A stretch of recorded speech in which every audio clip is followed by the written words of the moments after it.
Hi, this is Ms. Harkness, and this video is for Eureka Module 2, Lesson 22, where we are going to model a situation by using the Pythagorean theorem and the distance on a grid to solve a problem. For our review here today, you are going to need to convert.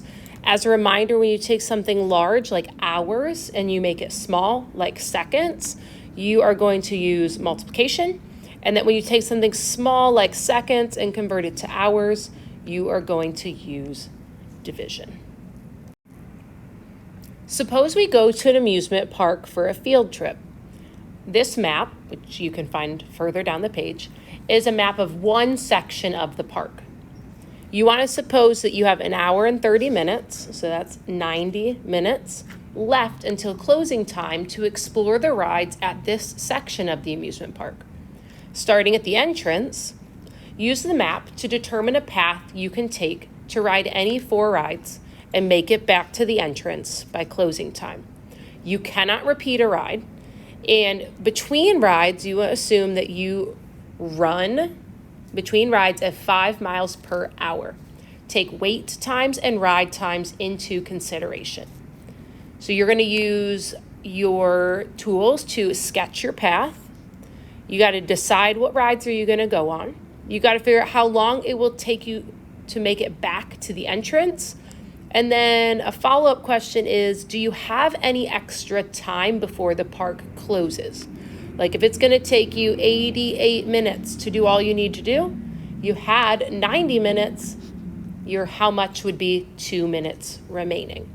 So we've got some rides here to choose from. You've got your bumper cars, your carousel, your flume ride, which is one of those log flumes, race cars, roller coaster, swings, and teacups. So if you're going to imagine that you're going to want to ride the swings, you want to realize that you're in line for 18 minutes, and the ride itself is going to take 1.5 minutes.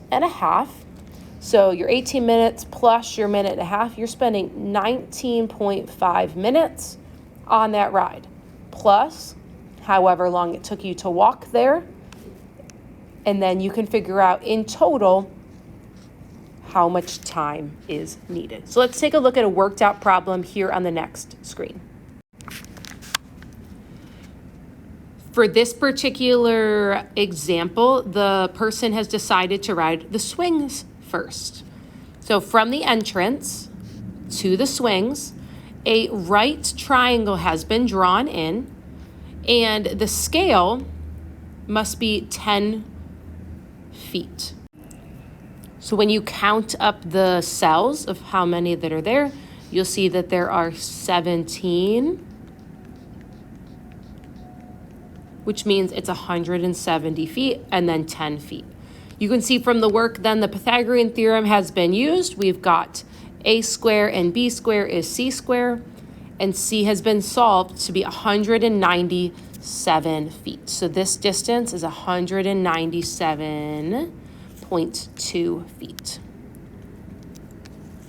So that amount of time is going to need to be factored in. Now the scenario told us that you walk 5 miles an hour.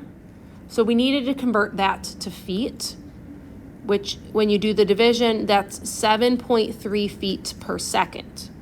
You need to go 197 feet. So this is a division problem, right? Distance divided by rate will give you your time. And you can see in the math that it takes 27.1 seconds to walk from the entrance to the swings. So you have that travel time here. Now, considering that the swings are an 18-minute wait and a 60-second ride, now we have 1,080 seconds. Oops, excuse me, I misspoke. 18 minutes, getting it down to seconds, that's what's happening here. So we've spent 1,080 seconds waiting, and then 90 seconds on the ride.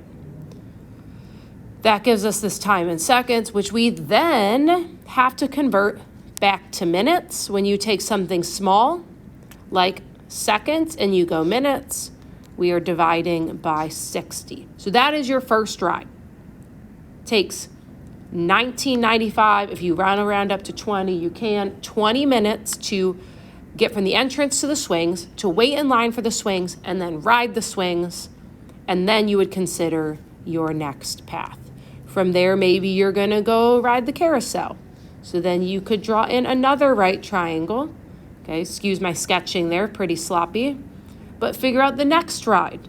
And then maybe from there, you're gonna go to the roller coaster, then to the bumper cars, and then back to the entrance. Whatever it is that you decide the rides are that you want to do, being able to do them.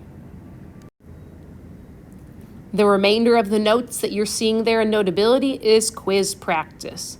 Make sure that you are reading every problem twice to make sure you're answering the question that's being asked, that you are showing your work, and then these notes you will submit.